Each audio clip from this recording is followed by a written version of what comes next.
자, 오늘은 선생님과 함께 신경님의 파장이라는 작품을 공부를 해볼 건데요. 사실 신경님 시인하면 농무라는 작품으로 유명한 분이시죠. 그래서 우리 친구들도 농무라는 작품은 너무 유명해서 한 번쯤은 봤을 것 같은데요. 파장이라는 작품은 좀 생소하게 느끼는 친구들도 있을 것 같습니다. 자, 그럼 파장은요, 장이 파했다, 즉 장이 끝났다 라는 뜻이에요. 장은 이제 시장을 말하는 거죠. 자, 그래서 여러분 시장하면 보통 떠오르는 이미지가, 사실 도시에도 시장이 있는데 보통 시장하면 우리가 농촌을 떠올리기 마련이죠. 그래서 이 작품은 농촌의 현실을 제재로 해서 파장이라는 중심 소재를 가지고 시를 전개하고 있다라는 게 포인트입니다. 자, 본격적으로 우리가 한번 작품을 공부를 해보도록 합시다. 못난 놈들은 서로 얼굴만 봐도 흥겹다. 이발소 앞에 서서 참외를 깎고 목로에 앉아 막걸리를 들이키면 모두들 한결같이 친구 같은 얼굴들. 자, 여러분 보면요, 지금 여기 첫 번째 줄부터 네 번째 줄까지는요, 굉장히 사람들끼리 어떤 친근함과 애정이 굉장히 묻어나온다라는 거를 우리가 알 수 있죠. 여러분, 못난 놈들끼리는 얼굴만 봐도 흥겹다, 이런 게 굉장히 친근함의 표현이잖아요. 우리 친구들끼리 좀 친한 아이들 보면은 서로 못생겼다고 아웅다웅 되잖아요. 굉장히 친하다라는 걸 알 수 있고요. 이발소 앞에 서서 참외 깎고 막걸리 들이키고 이런 좀 일상을 함께 나누는 어떤 친구들이 있는 거죠. 즉, 뭔가 많은 사람들이 함께 어울려 사는 공동체적 삶을 우리가 떠올릴 수 있을 것 같네요. 호남의 가뭄 얘기, 조합의 빈 얘기, 약장수 기타 소리에 발장단을 치다 보면 왜 이렇게 자꾸만 서울이 그리워지나. 자, 여러분, 호남의 가뭄 얘기, 조합의 빈 얘기, 이런 것들은 호남 지방에 가뭄이 있다, 조합에 빚이 많다, 이런 게 바로 당시 농촌의 현실인 거죠. 근데 어떤 현실이 느껴져요? 그렇지, 농촌 현실에 어려움이 느껴지는 거죠. 근데 여러분, 이런 것들은 사실 농촌 현실의 어려움을 표현하는 어떤 하나의 소재일 뿐이잖아요. 작은 것으로 큰 것을 대표해서 비유하는 대유법이다라는 거 알 수 있겠죠. 자, 이런 것들은 농촌의 어떤 어려움의 일부인데 그 일부로 큰 농촌 현실을 대표하니까 대유법이라는 거예요. 자, 왜 이렇게 자꾸만 서울이 그리워지나. 여러분, 이걸 보고 친구들이 오해하면 안 되는 게, 그립다라는 건 내가 떠나온 곳을 떠올리는 거 아니에요? 라고 질문할 수도 있을 것 같아요. 근데 그런 의미는 아니고요. 서울이 그리워진다라는 거는 농촌의 현실이 너무 힘드니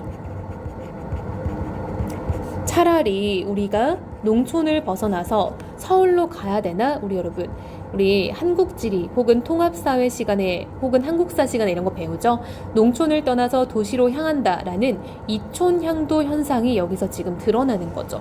당대 1970년대 산업화 시대가 배경인 거예요. 따라서 이러한 산업화 사회에서는 이렇게 농촌의 삶을 뒤로하고 도시로 향하는 사람이 많았고요. 그 이유는 농촌의 현실이 너무 어려우니까 라는 거죠. 그래서 이런 것들은 어떤 탄식, 한탄의 표현이다라고 보면 좋을 것 같아요. 실제로 서울을 가겠다 이런 것보다요.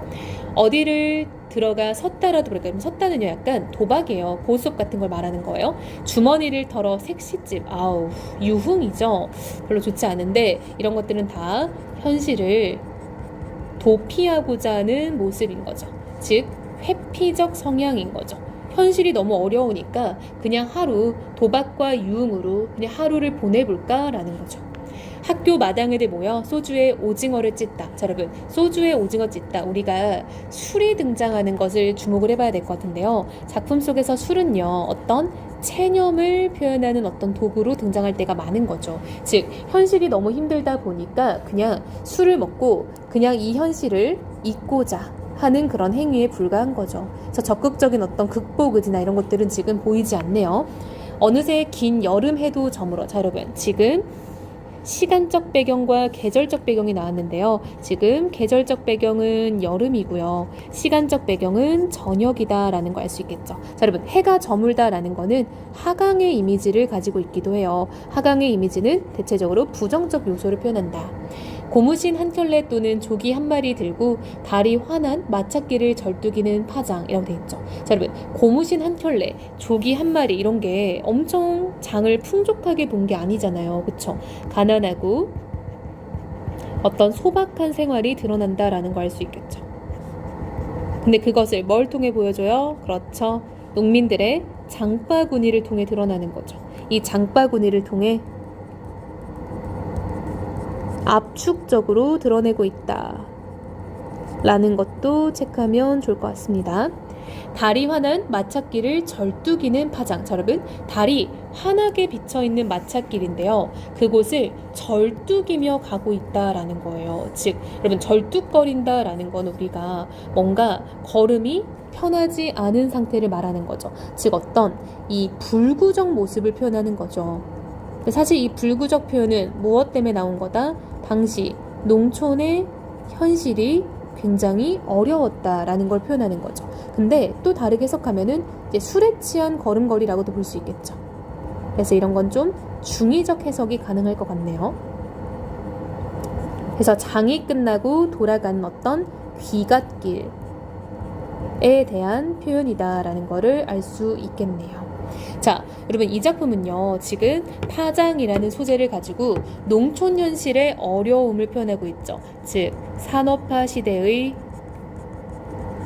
농촌 현실의 고단함, 어려움을 표현하고 있는 작품이다 라는 거 체크하면 좋을 것 같고요. 쌤이 아까 말했던 것처럼 농무라는 시를 보면요, 이제 이 농촌에서 농사의 번영을 위한 춤을 추면서 신명이 난다라는 문구가 등장을 해요. 전혀 신명나지 않은 상황에 신명이 난다라고 표현을 함으로써 어떤 감정의 승화를 보여준단 말이죠. 이 감정의 승화를 통해 어려운 현실을 나름대로 털어내는 모습을 보입니다. 그런데 이 파장이라는 작품은 사실상 그런 움직임이 거의 나타나지 않는다라고 볼 수 있겠죠. 파장은 지금 어느 정도는 약간 체념적이고 굉장히 조금 센티하게 끝난다라는 것도 우리 친구들이 체크하면 좋을 것 같아요.